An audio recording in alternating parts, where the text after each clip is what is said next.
Welcome back to the Shine Within podcast. Barbara Burgess is an author, executive, and the founder of Corluma, a Chicago based consulting firm dedicated to helping people find peace amid life's distractions and pressures. Known for her humor, vulnerability, and practical wisdom, Barbara's work empowers individuals to embrace their enoughness and set boundaries with confidence. Her latest book, Enough Finding Peace in a World of Distractions, Hustle, and Expectations, offers simple yet profound shifts to reclaim joy and self acceptance. And yes, I have the book right here. It is a lovely read. I would Uh, recommend listeners get this book. You'll love it just as much as I loved Thank you, it. Gina. Yeah, I read it several months back though. All Several good. All months good. back. And things still stuck with me. I'm like, oh yeah, especially like the boundary setting, the small nose versus the big nose, all of that. So I'm excited to speak with you today. Thank you so much for being on my show. Absolutely. I'm excited to be here. Yes, and since your book feels like such a breath of fresh air in the world that is obsessed with, doing more, being more, all of that, what was the catalyst that made you realize that right now is the perfect time to write this book?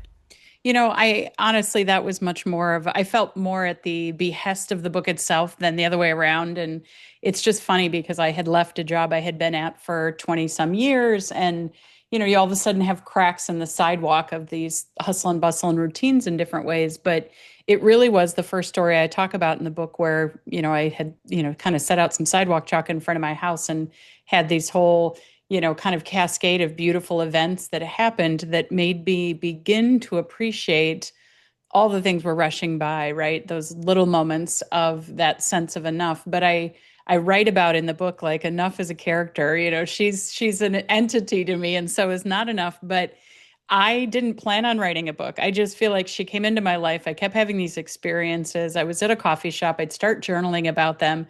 And all of a sudden there was a point at which like I think this was supposed to be a book. And mostly I was like, I think I have to get out of the way of it. Yeah. So because of course my, nature that would be perfectionistic or overly controlling, all those kinds of things would think it has to be a certain way and that even a book about enough would I'd have to have some different level in order to write it, right? And it was just this message that was no, like we're just birthing this baby and we're going. And so I very much felt like someone entrusted to do it rather than I did like I'm got a plan for this book, right? And I've said to a couple people in these interviews that I do feel like once the book was published is when I really had the realization that it was there for me in a deeper way. I was writing about experiences I was having, but it's almost like those lessons have intensified since I published it. So I was like, if it is for no one else other than me, that is a beautiful thing. So yeah, that's kind of how she came to be. And I love that. Yes. I'm in the process of writing a book. Well, I said this maybe about 2 years ago as well. You're still in the process. I'm still in the process and I'm coming to it. Then I take breaks. I come back to it, take breaks, Yeah. and I come back to and then take more breaks. But you know what? It's something about writing something that really speaks from your heart, your experiences, what you are going through, and then sharing it to others that it can help them. And Yeah. I know I had talked to you about this before I hit record that, I was an alcoholic for so many years and Hmm. I didn't feel like I was enough until I was 36 and I'm now almost 44 years old. Yeah. And then it took a while, but it took a lot of mindset work, a lot of coaching, a lot of self-help, a lot of Yes. self-improvement, Yeah. all of the courses, classes, practices, everything. But I did it because the work works. And that's Yes. why books like yours are so important to have for those who are struggling with addiction, a low self-esteem, low self-worth, people who are hustle and grinding and just like, I'm doing too much. So thank you so much for your book. And it is Absolutely. Well, and I powerful. think one of the most beautiful things is, I've been joking lately that I think I'm allergic to experts, but, I think the beauty is like we're always on this journey of becoming, right? And so even for me, it's not like, okay, got that down. Now I'm an expert on it. No, I still have the moments. The point is, to your point, to be able to turn to tools and perspectives and insights. And I think everyone has these on their heart to be expressed. And there's so much other clutter in our world. Why shouldn't we be putting out there what's on our hearts, right? because I get a lot when I listen or read to something, and particularly if it's authentic and it is somebody who is, revealing themselves in the process and things like that. It could be the same thing I've heard 100 times. And then there's something that just clicks in the way that that person shares that cements it for me. And I think this is part of the beauty that we have of being together with each other mutually on this journey, not as I've got it handled. Now, let me tell you, what I need to do. And so to me, it is, even though I haven't probably the strongest sense of enough that I've ever had in my life, it's not like that's done, right? It's like, no, it's still an invitation every day to notice and go, ooh, look at that. Look, oh, I got stepped in that little trap again, right? And then to make another choice. Yes, and you also share a powerful story about leaving a 20-year toxic job, right? Yes, yes. Yes. And how did that decision transform your life? And can you just go ahead and take us back to that moment and what ultimately pushed you to choose yourself? Yeah, I think it was about 10 years overdue, to be honest, but this is right. We're human. And so I can look back and think, dang, there's a lot of things knowing what I know and who I am right now that I would do differently. But I truly did have this sort of out of body experience when I was sitting in a coffee shop. At the end of the year, I would plan ahead, as much as I could for the upcoming year and just scan my calendar and things like that. And we had these trainings that we did regularly. And it was somehow my eyes skipped over the January one and went to the March one. And I saw it and I literally had a physical sensation of no, like through the whole body. People talk about the full body. Yes, this was a full body no. And it was like, I absolutely can't bring myself to do this one more time. But I'm a skeptic of even my own inner guidance. So I was like, what are you talking about? I mean, literally, like if somebody could, print out the script of my little dialogue with myself would have been hilarious because I thought, I mean, I've been there a long time. I was COO. I probably would have been CEO, were we in in the next transition. And so, but I started going through what was it about that? And there were three kind of main buckets. One was that there were changes I had been trying to make and weren't going to happen, in my metaphor, I'm looking because you have a brick wall, behind you. And I said the metaphor for me was like I'm hitting myself against the brick wall for the third time expecting the wall to move. And you finally like, oh yeah, all these things you want to change, like that's not happening. Yeah. Honey, honey, honey, love you. No, not happening. That was one bucket. Another bucket was it was just time. It was time to do something new, to have novelty. I just think that's what life's for. It's to be explored and expressed and tried. And I think too much in our society, we get this linear view of that. And, I'm, 15 years older than you, and I'm just so excited to be starting the next phase. And I know there'll be something after that, right? And I think that's part of the opportunity is to be really fluid and beautiful about that. And I had really gotten stuck in what my life was. And then the third one was just having kids because my kids were, more in that tweens about to become teens moment. And I was conscious enough and aware enough because I'm a later in life mom. I had my son when I was 41 and my daughter when I was 43. So I knew that um, at those ages, you don't like you're not in control of their schedule. I mean, that's hilarious, right? But you catch them in the cracks, right? It's like driving them to an activity or things like that. So if I was going to have any contact before they were out of the house, I needed to be more present and more around. And the job that I was working, it was evenings and mornings and weekends and all those kinds of things in addition to the day. And so it was really a combination of those three confluences that was like, oh, we're moving on. And I'm not exaggerating. That was a Sunday.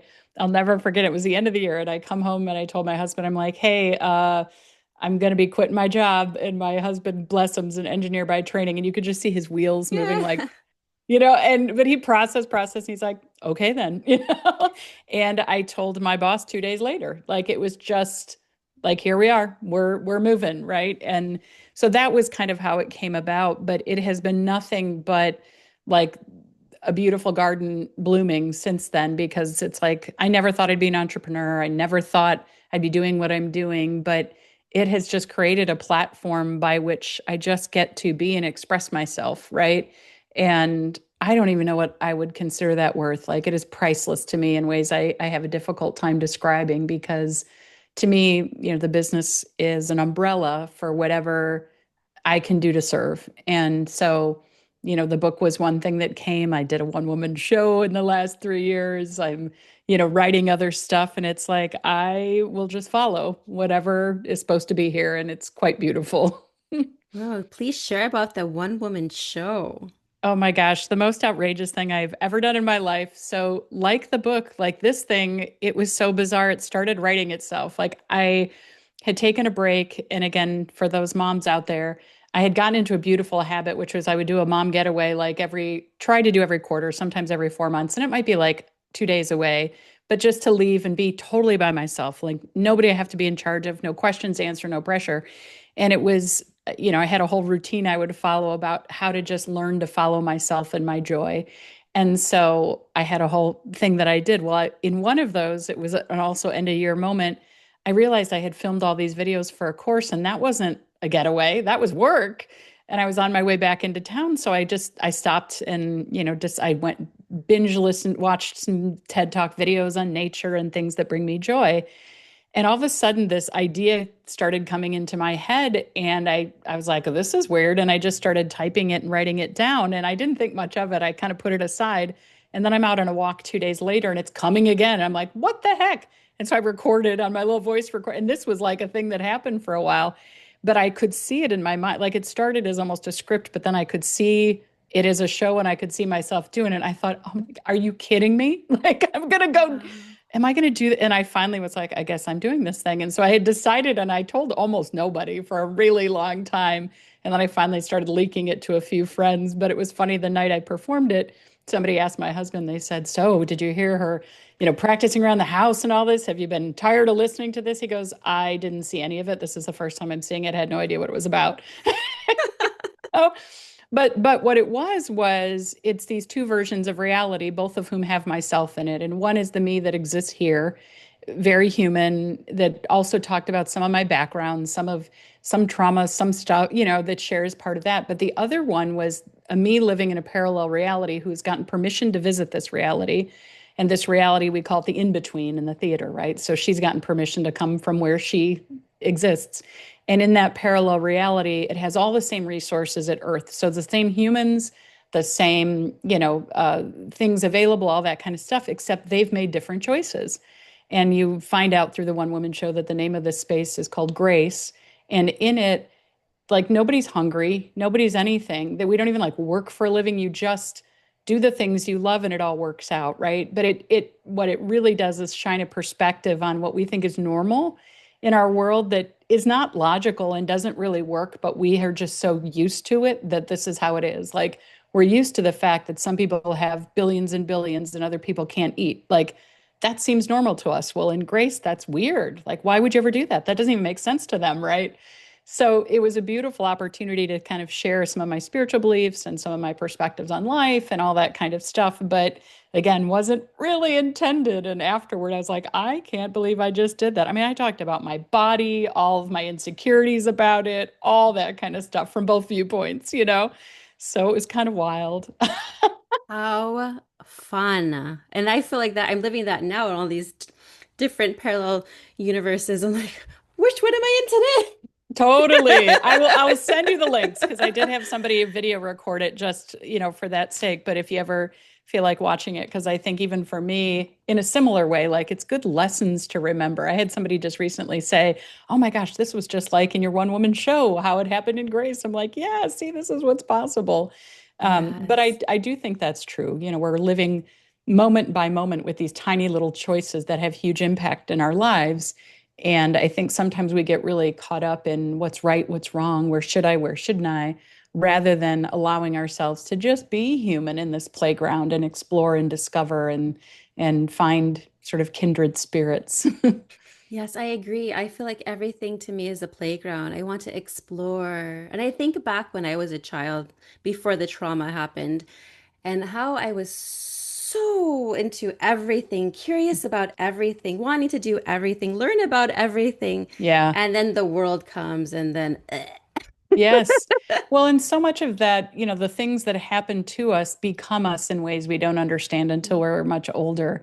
And I think it takes, and I know this, that you have done this work because of what you do for a living, but we don't understand what courage it takes to just sit in yourself and sit in all these choices and sit in the pain and all that kind of stuff. And even for me, I think going back to the job, it was another way to bypass, right? Like if I can stay busy, I don't have to sit with the pain I feel.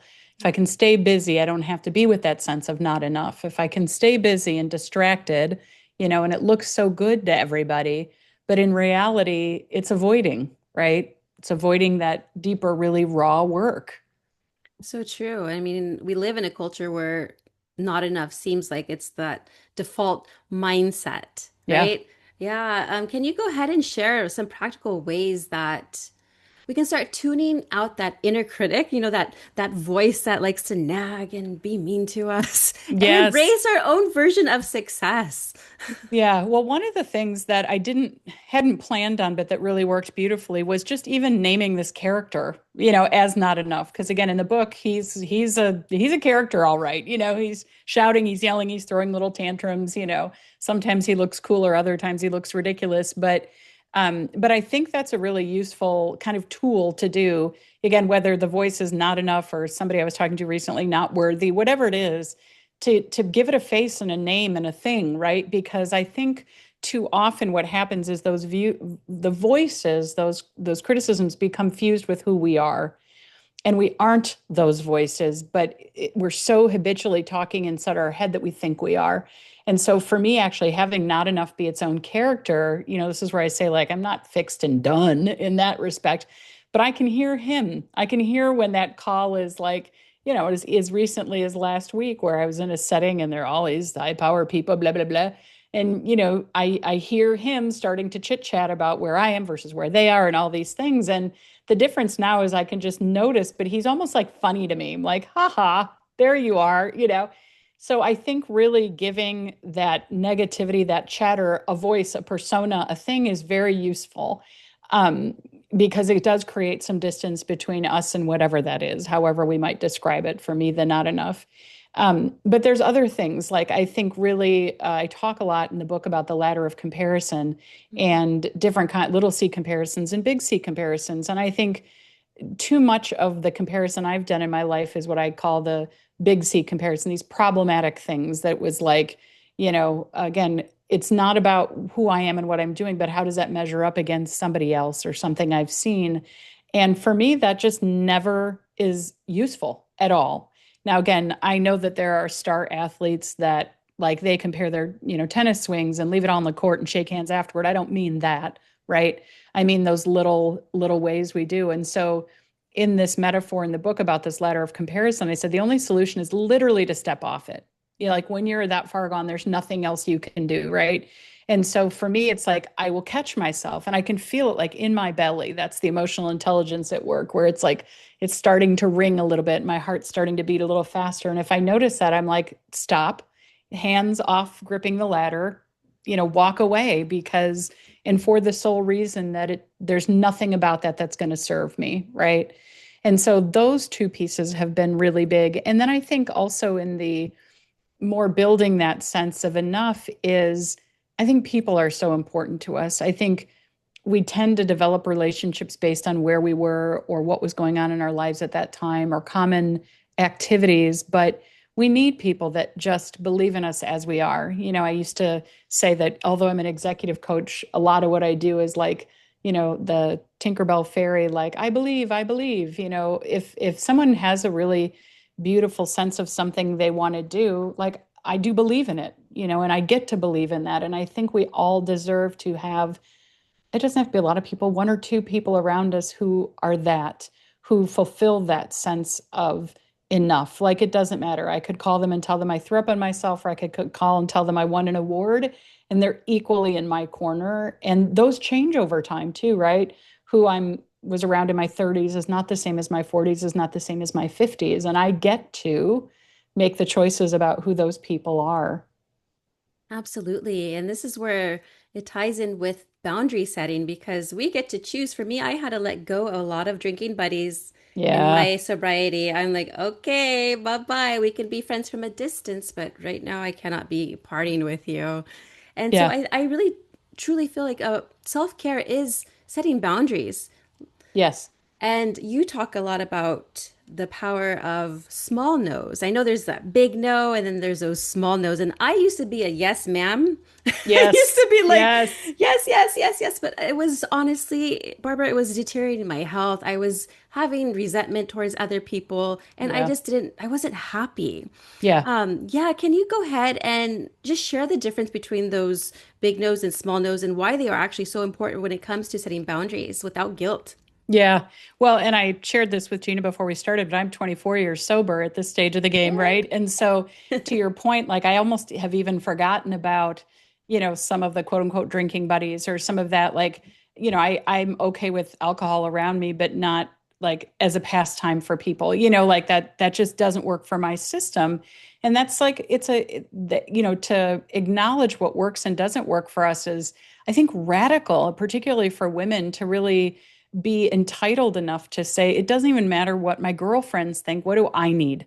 What does my system need? All those kinds of things. And so what I realized is in having made that move, probably to be sober and some of the other choices I'd made, I got good at the big no's. And the big no's are when someone really violates my boundaries or when truthfully they do something that's horrifying to me, I can really rally. I can, people would be afraid of me. I could stand up and do that thing.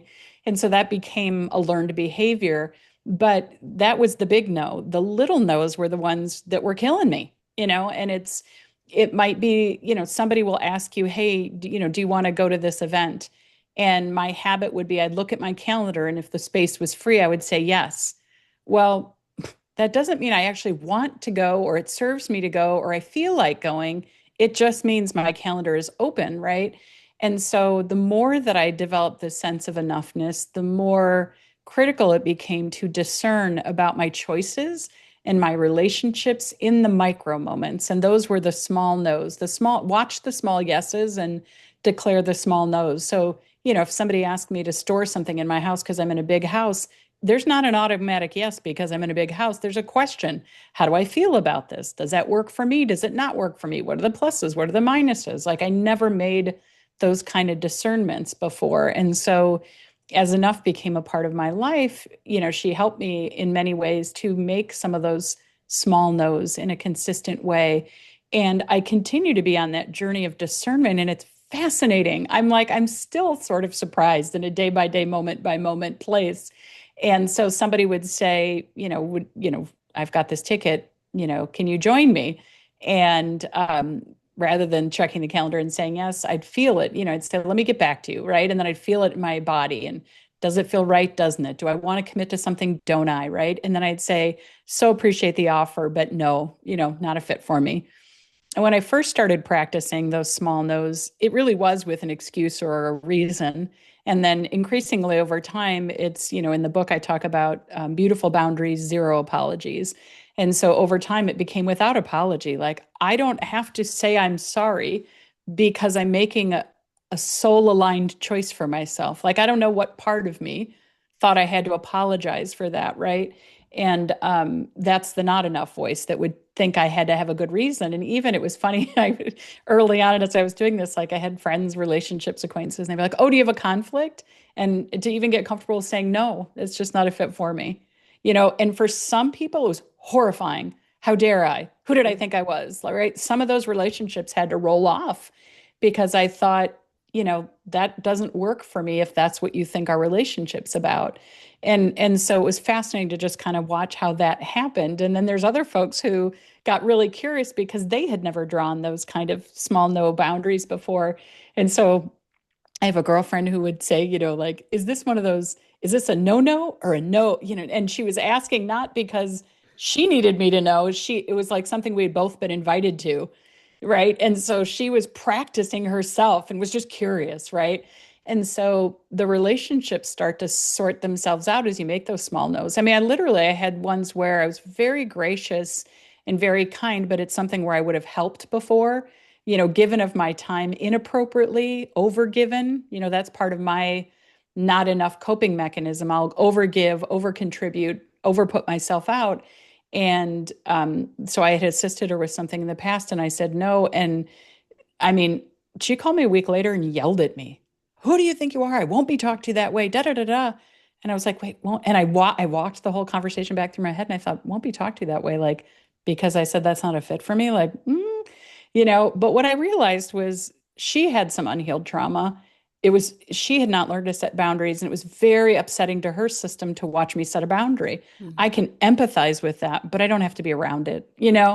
And making those little tiny no's and discernments over time has become more of a way of life for me now, in the sense that I'm hyper aware. Yes, and it's so beautiful because I have practiced saying no, and you're so right. I'm glad you brought up the point that you kind of have to feel it in your body first. Your body will Yeah. tell you, like, is it a yes or a no? And then for me, a lot of things have been no's lately, Yeah. even sometimes making my husband breakfast. Yes. Oh, And my but kids. he My gets it. kids were at the behest of a lot of my no's, and it just, I even watched myself like, oh my gosh, do I feel guilty? Do I like, what is a result of it? But I will say, when I first started playing, it was almost like that became the default answer because I just didn't know myself to tune in live time enough to know if it was a yes or a no. So I needed to take that pause. But my default, if I had to pick, was no. Yes, and it helps you filter out all of those toxic people who are getting mad because you're saying no. Like I get really happy when people tell me no. I'm like, yes, Yes. good for you. Like my mother, Yes. and I shared this on a podcast recently that my mom used to be a yes ma'am as well. She used to say Yeah. yes to everybody. She's 75 years old and she's just now getting it where she can Yeah. say no. And so because I we were going to go to Hawaii, my husband and I, and we have a cat and we didn't have anyone to watch him. Well, Yeah. she's not fond of cats, and I had asked her, "Would you mind popping in once a day, feeding Zim, playing with Zim, and also changing his cat litter?" And Mhm. she says, "I'm so sorry.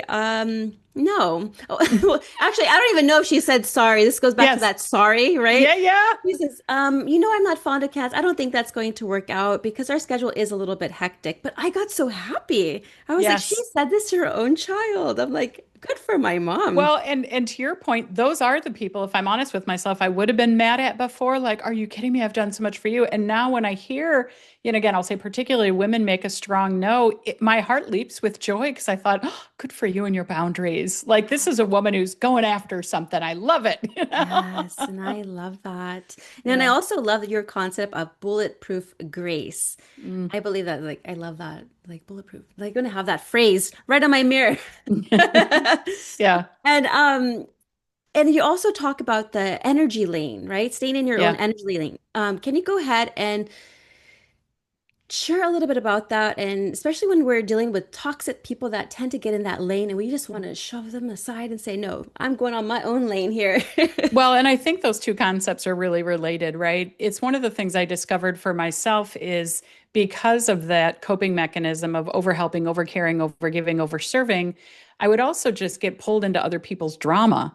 Mhm. And it's almost like the visual I have is like, in a spiritual perspective, it's like rays of a sun, right? So there's this glowing center, but we all have our own ray and it's pointing outward from that sun source, but it's all light and all that kind of stuff. And so I'm on mine, you're on yours, somebody is next to us, etc. But it's almost like they were dangling something in the lane next to us that would tempt me to pop into theirs, right? And it could happen in two ways. Either I'm trying to solve a problem that's not mine, I'm getting into somebody else's drama, or I'm trying to be better than they are at being themselves. And that's when that comparison would come into play, right? Well, either of those don't work because the visual I have is like, let's say you're in your energy lane next to me. Even if I hop to your lane, I can never get in front of you because I'm never going to be better at being you than you are. That is not my life purpose, innate thing. So it is just a waste because no matter how fast I'm going in that lane, you're always going to be in front of me. Like my job, being a, human, a spirit on the planet is to be in my lane and do whatever was given to me to express, to share, to explore in the way that it was given to me. And so I watch myself get tempted out of my energy lane. And a lot of times, again, in coaching people, to notice for them, like, now, is this something you're supposed to do something with? Is that part of your job description? Is that, what about this is making you feel like you should go step into their drama over there, right? So that piece of it. But I think sometimes when we have some bad characters, it's literally like they're almost luring us into theirs, right? And I've had plenty of those in my life. And so the bulletproof grace concept is to be able to hold that strong boundary no matter what they're throwing at you, because those toxic people are really good at hitting your vulnerability buttons or about almost like making you play a game that's not yours. I used to have somebody I worked with who he loved to fight. And he was so proud of fighting and would acknowledge you when you'd fight. And I'm talking yelling at the top of your lungs. And it took a moment to realize I don't want to fight. Like, I don't want, it doesn't mean I don't want to stand up for myself, but I don't need to do that. But he would enjoy it. Like, it was almost like there was a little ego power win if we struggled about something. And so I stopped doing it. And I never even realized until I had a coach supporting me that that could be a choice. Like, oh, yeah, he can yell at me and want me and insult me, but I don't have to do it back. And so the bulletproof grace concept for me is like, I'm imagining I'm wearing this great, like, armored vest. It's beautiful, right? It's like gorgeous metallic shaped to my body. And if somebody throws a bullet at me, if they're shooting me with a bullet or an arrow or something like that, like, it's going to bounce off because I have this gorgeous armor on. So although they may want to attack me, I don't need to be at the behest of that. But part of my own value set is still having grace while I do that. And I think that is something that's just about my authenticity, right?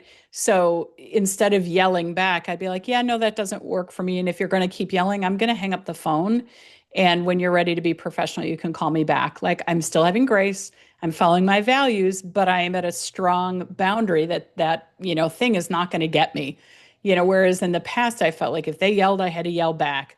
Or if somebody made an insult, I had to actually respond as if it had any validity. Like, a lot of times, those toxic people are just looking for the vulnerabilities to push buttons, but I don't need to take it seriously any more than I need to take not enough seriously. I can be like, oh, I see you over there trying to get me. No, thanks, I'll pass. Like, it could be as easy as that, right? But it takes practice. And so a lot of times when I'm working with people, it's literally like, how do we demonstrate that? And what are the choices? And let's role play what that might look like, because it's something I had to learn the hard way.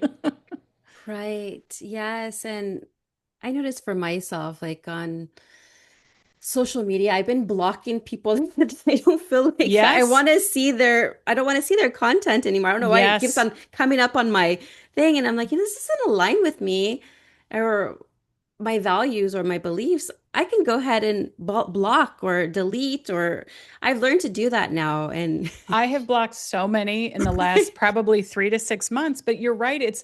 And this is where I feel like it's the onion layers peeling back, right? It was one thing to, choose to not be around people I didn't feel uplifted by, but then also just like, I don't actually have to see that thing. yeah, I choose not to. Like, there's plenty of even like celebrities that, I have known in different ways or learned about or whatever. And I'm like, yeah, no, your values do not match mine. Do not, and report from the cell, report the ad in the sense of like, not a fit for me, or see too much like this, something I don't want to see, depends on what channel you're on. But it really helps because it's making a statement to say, I get to, right? I get to protect this valuable asset that is me. That is that sense of enough, right? This matters. This is a treasure with all of what other people might perceive as bumps and imperfections and all that kind of thing. It is still a precious treasure, and I get to guard it as such. And that includes small nose, big nose. It includes not comparing. It includes blocking folks on social media that don't reflect my values. It includes using bulletproof grace. It includes staying in my energy lane. I literally had somebody, this was just about 2.5 weeks ago, who said, we were in a shared activity together, and they're like, they texted me the I need you to get on this call and blah, blah, blah, blah. And you have experience in this and da, da, da. The old part of me would have been thrilled because I'm so important that I'm the one that can mediate this thing. And I was so proud of myself because I said, I've written about this in my own book, and that's really not my energy lane. I'm wishing you all the best in resolving it. And it was like hands off, and it felt so good. yes, yes. I know. And even social media can be a trap sometimes because you were just talking about comparison. Old Gina used to always compare herself to everybody. I mean, I guess it still happens too, but I'm more like, good for her. Props to Yes. her. I used to be like, why am I not like her? I suck. I'm Yeah. not enough. Um, Well, and again, these are curate, I come from a marketing background. You know that these are curated things. I mean, it's the same with me. Like if I'm going to post something, I take four shots and pick the one that looks the best and doesn't show my double chin, right? So of course people don't think I have a double chin because that's what I posted. But, when you know that enough, and I really do believe that we're in a time kind of spiritually, morally, where there will be continue to be a different kind of divide in the sense that because AI can do so much, like AI could clean me up, make an avatar, like I've used some of those video programs, it can do anything. Given that that's the case, like what is really interesting? Well, that's the good marketing is actually far less interesting because it's so universally available. And so the things that matter to me is like meeting someone heart to heart, meeting someone at that vulnerable level, letting them tell me, I have nothing handled. Here's what I love. Here's what I don't love. I think those are the beautiful spaces where we can connect. And I think over time, from a social spreading perspective, for certain groups, that's the stuff that's going to be like wildfire. It's the people who I follow now, like particularly these women who've just made strong stands in their lives. I'm like, dang, you go. I want to be like you as I grow up, right? Nice. Which are not the perfectly groomed ones who had it all and everything was easy. It's not.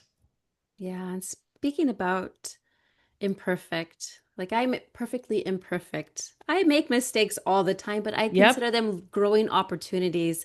And it's fun actually making mistakes. Yes. Everything's fun for me. Like before, I used to get so mad, like, oh, shoot, we used to be Yeah. so hard on ourselves. But I notice now it's like, oh, so what? I made a mistake. I'm learning, Gina. You're Yes. learning. Like, for example, I was just working on a podcast and editing because I do my own editing. And then for some reason, my guest's microphone was very low on the Mm, audio.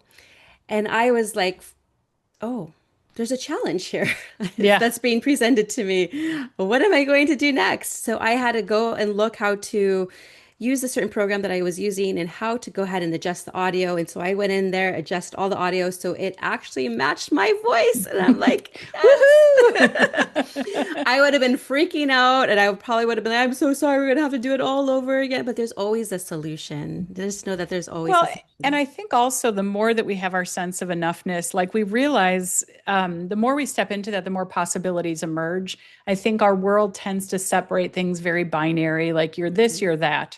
It's either or in those kinds of things. And I have found the more that I step into this, I can. The phrase I've been orienting to a lot lately is I get to, right? So it's like, yes, it's people will say, well, are you going to do this or this? I'm like, well, I get to do that or this, or like there are two other things. So even in that example, like you do get to ask them to refilm, or you get to edit it, or you get to put a big disclaimer on that says apologies for the low audio, enjoy my imperfection, or like there's just so much, like it is more of a playground. And that's what I feel like when I'm in that not enough space, it's like the possibilities narrow. It's a very short choice or short set of choices I get to make where when I get in that more sense of enoughness, there's so many possibilities and not just in making like, I'm not even sure what mistakes are in that realm anymore, right? Like, what does it really mean to make mistakes? But even for me, I've been having fun totally breaking the rules lately, like just breaking the rules that I grew up with. Like, I was on a work trip the other day and I went and sat in a lobby of a hotel that is not where I'm staying. And, all just these little tiny things of like, well, you're not supposed to do that or whatever it is. And I'm like, yeah, and I get to. And again, just to feel it out and say, how did that feel? What did I like? What didn't I like? Right. But I think that's where it can become more of a playground, when we remove some of that, I don't, the unconscious program, the program from when we were kids that you're supposed to do this, you're not supposed to be this, you're either good or bad. I'm like, I'm kind of good and bad. I'm kind Yes. of perfectionist and I'm an effort. I'm both of those things. I'm not, the wormhole I've been down lately is because I do listen to TED Talks, but it's just going down even this whole thing of color, realizing like there is no red. Red is like a range we have agreed upon, but color is a very personalized experience, right? And it's a spectrum. There's no start or stop to any of the colors on the spectrum. It's just, again, we have this agreed upon reality. And I think the more that we mature, the more we realize there's just a lot of nuances. There are really good people that make really bad choices. There are, I myself have been in those shoes a lot of times. And there might be somebody that everybody says is all the rage and you should get, I know somebody in particular in a podcast like that I know well, and I could be on her podcast. I'm like, I don't want to. Our values don't align, and I don't want to talk to her. And she's superficial and is like a Pinstagram, whatever pin, it's all about that. And I'm like, I don't want to spend my time that way. But all the followers, and she has so many that I'm like, yeah, I don't care. I just don't care, and I get to not care. And Yes. somebody else gets to go on, even if they don't have like, it's not about morality. It's just about a field of opening choices, I think. Yes. Speaking about TED Talks, I can totally see you on a TEDx stage. Have you considered it at all? I have, and I actually have had a couple people really encourage me, and I had somebody else that was sitting on a TED committee. I will do one at some point in time. I just haven't yet.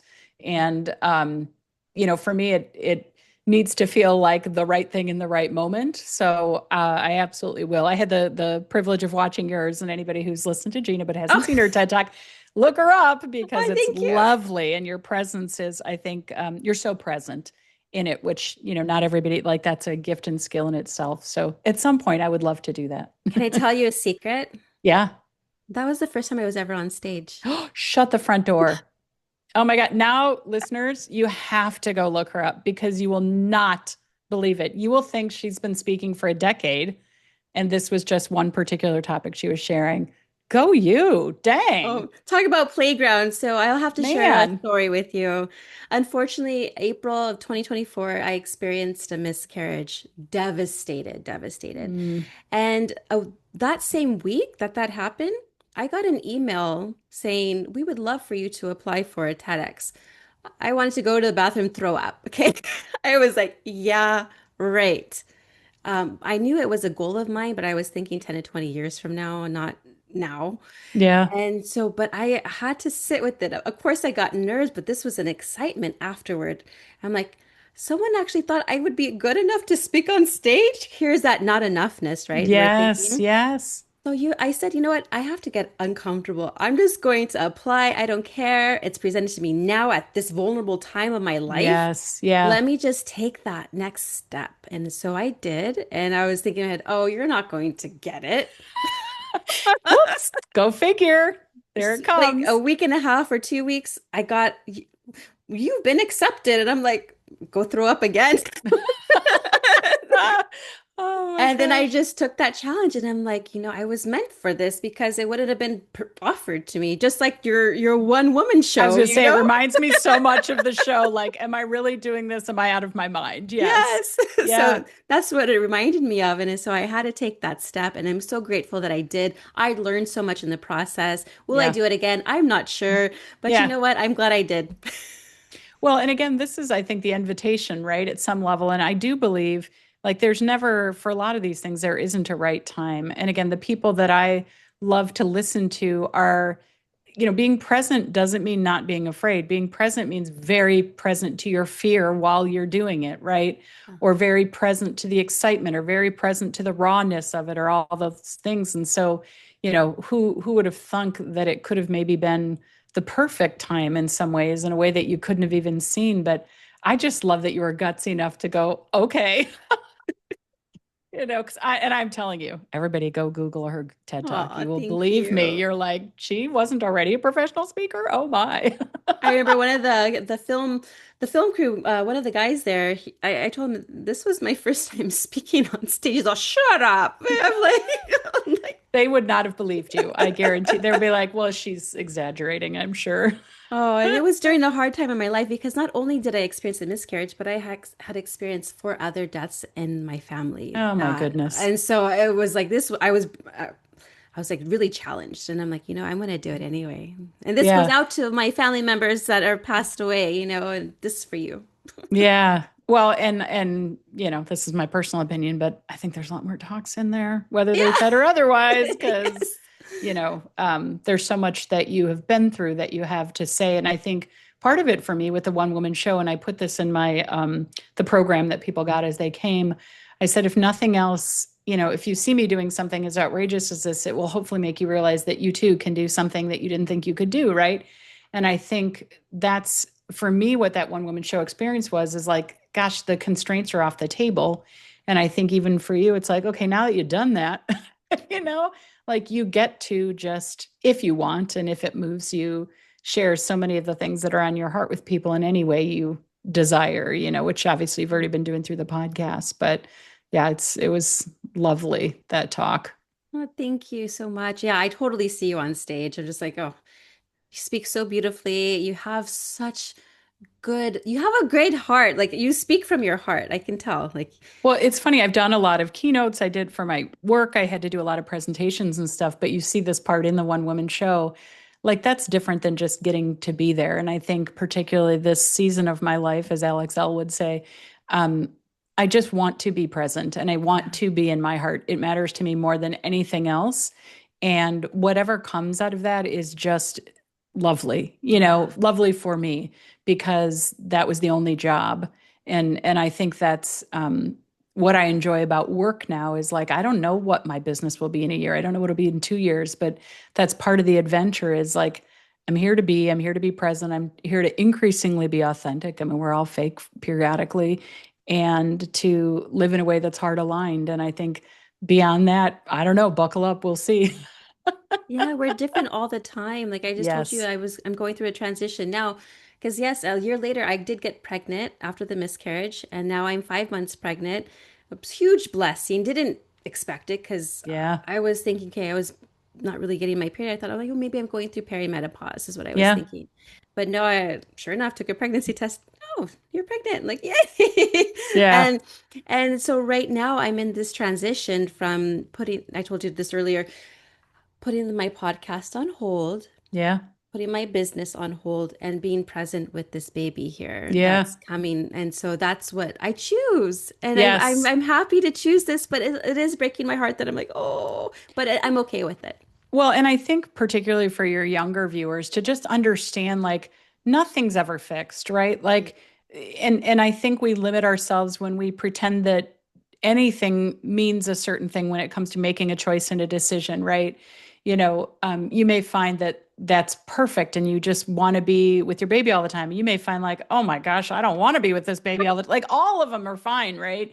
And I think to give ourselves, particularly as women, the permission to be the dynamic, changing creatures that we are. And literally was talking to a friend of mine about this weekend because, even for me, like I could redesign a home 10 times if money were no object because who I am keeps changing. My tastes keep changing. My perspectives on things keep changing. I'm back reading a book. I never reread a book, but I'm back reading one that I read in my early 20s. Oh my God, it's not the same book. I'm like, I don't even remember that part of it because I am someone else. It's not like it's a different person, but I've uncovered more of me in this process. And so the she who's reading this book is very different.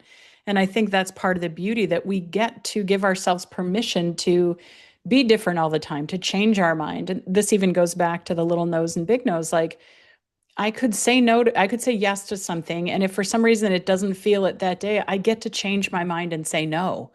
I get to lead my life the way I want. I get to have an opinion. I get to change my opinion. I think sometimes social media traps us so much in that moment. Well, that's what I knew to say given who I was at that moment in the circumstances, but that might be different a year from now. I was just reading a lovely article this morning of a guy who did kind of an appropriate, not expose, but putting personal development in its right bucket. Like sometimes there's some really good concepts, and sometimes there's people that really it's a marketing machine to sell you the next quick fix. And his whole point was like there aren't any quick fixes. But I was reading this article and it just brought a depth to my own experience. I mean, I, like you, have done a lot of workshops, read a lot of books, done a lot of things, right? But what was lovely, he had these two links to places from the original article he published to a couple of years later where he had changed his mind on something. There were two nuances, and I thought, dang, dude, way to go! Like to just be out there, not only with the authenticity of what you wrote at the original time, but then to say, I have a different perspective on these two things now, and this is what I would say about them. I thought that just took a tremendous kind of perspective and maturity. Yeah, absolutely. Wow, Barbara. Well, please share with our audience where they can buy your book, how they can connect with you, all that good stuff. Lovely. So my book is on Amazon, Barnes and Noble. So, you have to look for Enough by Barbara Burgess because there's a lot of enough books out there. And then go to beenough.com is a landing page on my website. And, you can find out more about the book, but also there's a little weekly inspiration you can sign up for if you want just a little tap and reminder. And that's linked to my bigger website about all the other things I do. So beenough.com. Beautiful. And everything, of course, will be in the show notes, as well as hopefully the link of your one woman I was going show. to say, I'll send it over. You can pop it in. Please. Sure. Yes, yes. Yeah. So we're talking about it. But any last words you'd like to share at all, or any last message?